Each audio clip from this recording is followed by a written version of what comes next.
Attorney George Cascon is recommending that the Menendez brothers be resentenced more than 3 decades after they were given life without parole for murdering their parents.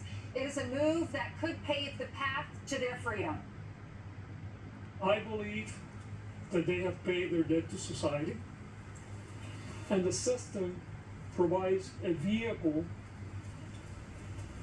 for their case to be reviewed by a parole board, and if the parole concurs with my assessment, and it will be their decision, they will be released accordingly. Ken, our next guest works under Cascon, but is now going public with his opposition to that resentencing recommendation. Los Angeles County Deputy DA John Lewin joins us now. Hey, John, thank you for joining us. Why are you against the resentencing? Good morning. Let me just say in advance that these are my personal opinions, do not in any way represent the district attorney's office. It's very simple, Ainsley. This is nothing more. George Cascon is in the process of suffering the worst and most humiliating defeat by an elected district attorney in probably the history of the United States. He's down 30 points. He has no money. And because of that, what he's had to do is to try and generate as much publicity as he can.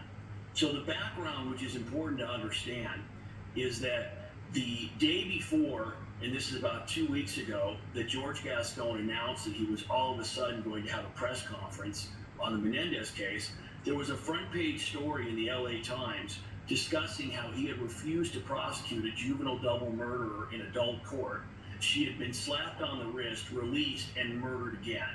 So all of a sudden, Cascon's got a problem. So he says, you know what, I'm going to go schedule this press conference. He has a press conference, and it was like Al Capone's empty vault. He has a presser where he doesn't actually say anything. He doesn't say what he's going to do. So in the meantime, he generates as much publicity as he can, free publicity, because he has no money. He's got $40,000. His opponent has $1.5 million. And so he has the press conference, and instead of doing what DAs are supposed to do, evaluate the facts, talk to the lawyers working on the case, George Cascon does not meet with the lawyer who is handling this case until the night before the press conference.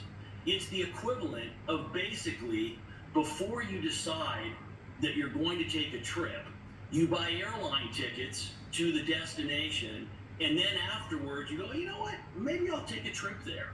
It makes no sense. It means that the meeting with the DA was completely pro forma.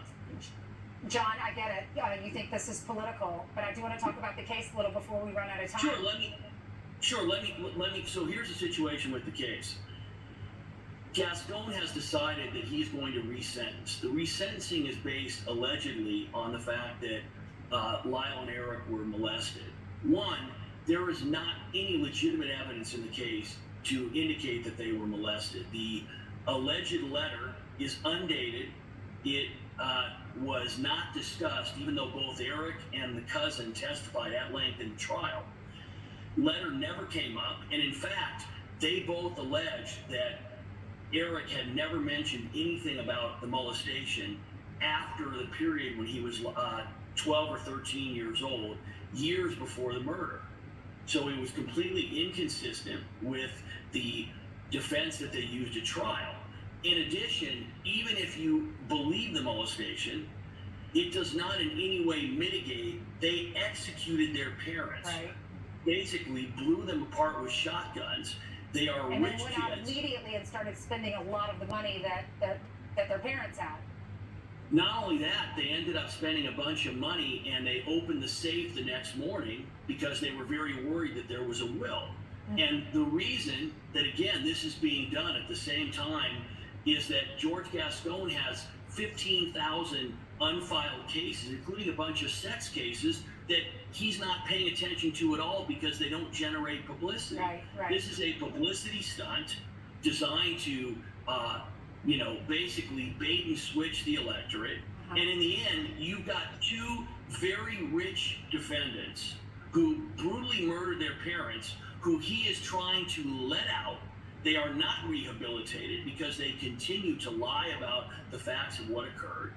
And although our legislature here in California and George Gascon want to free every single individual who's in prison.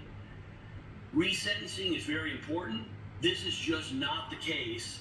These are not the individuals, and George Gascon should not be the person making these decisions. Well, we're out of time, but we want to have you back because I'm interested in why resentencing? Why not just a new trial? Because then they can submit this evidence that they say they have that's an undated letter saying that the kids were molested. But well, thank you. Angie, the problem is that wouldn't change the actual murder. You have to show that you're in imminent harm. You can't say I was molested years ago and then blow your parents away. Right. You have to show that there is an immediate threat.